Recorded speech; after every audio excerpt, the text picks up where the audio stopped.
जिंदगी में एक यही सत्य है, बाकी तो असली भगवान तो हम जाके बाबा शाम माता रानी बिरनी सहक नहीं सह भाई आप जोड़ के जोड़ी करके बनी के मांगा। लेकिन ये तो असली जिंदा, ये तो अपने लिए जिंदे जी देख लिया अपन है, जो अपन जिनकी बदौलत कितने बढ़िया प्रोग्राम कर रहे हैं और बड़ा गर्व है उनके लिए गा रहे हूँ।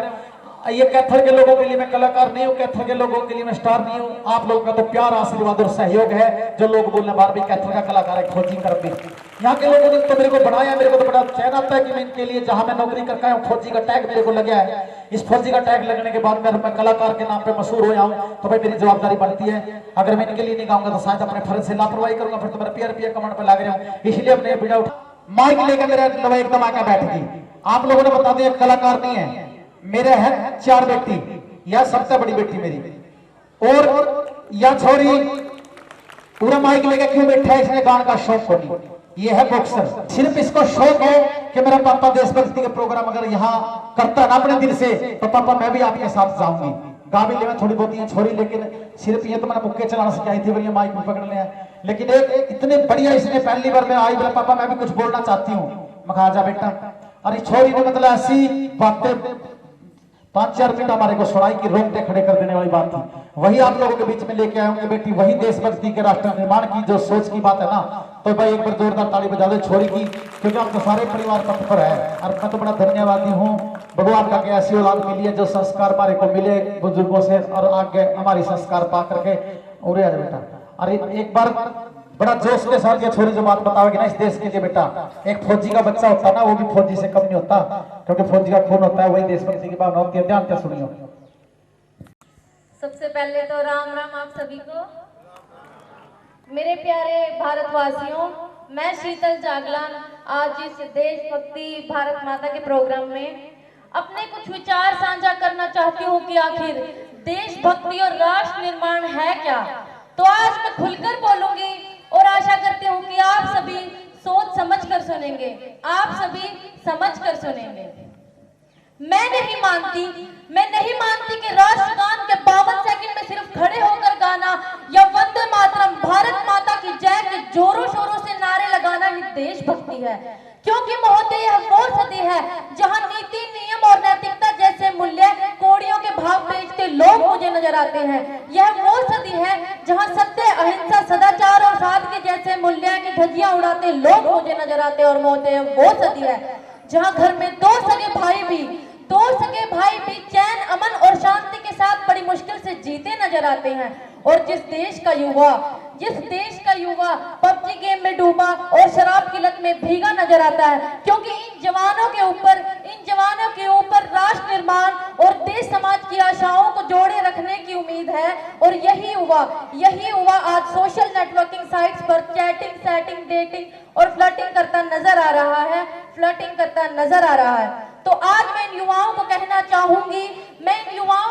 चाहूंगी कि मोहन इंदिरा में सोने वाले लोगों, अब भी वक्त है तुम जाग जाओ। इससे पहले कहीं तुम्हारी ये नींद इस राष्ट्र को ही न ले डूबे। इस मुल्क को खतरा न हिंदुओं से है न मुसलमानों से। अजी इस मुल्क को खतरा न हिंदुओं से है न मुसलमानों से। इस देश को तकलीफ है तो सिर्फ बेईमानों और गद्दारों से। एक सैनिक बनकर सेना में जाना ही देशभक्ति नहीं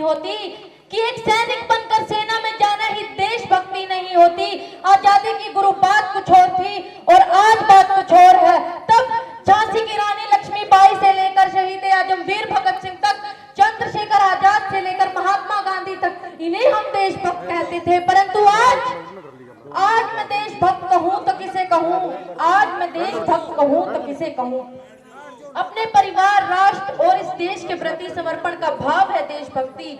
धर्म लोकता को पछाड़कर ईमानदारी से किया गया हर काम है देशभक्ति। और एक गरीब बुजुर्ग व्यक्ति को दवाई दी जाए तो वो है देशभक्ति। और एक पत्रकार अपनी पत्रकारी पूरी ईमानदारी से करे तो वो है देशभक्ति। और एक शिक्षक पैसों के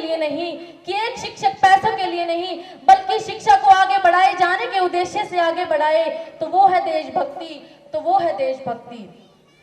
और इस देश का युवा जो दूसरों को मारने से पहले इस वतन के लिए खुद मरने को तैयार हो तो वो है देशभक्ति। तो वो है देशभक्ति।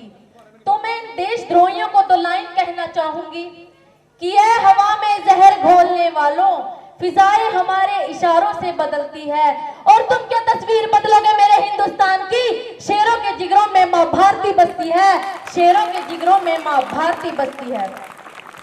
और अगर आज बात मैं यहाँ महिलाओं की करूं, तो महिलाओं को आरक्षित नहीं बल्कि सुरक्षित किए जाने की जरूरत है, क्योंकि आज कन्या भ्रूण हत्या, दहेज प्रथा, बाल विवाह, बलात्कार जैसी बातें बढ़ती नजर आ रही हैं।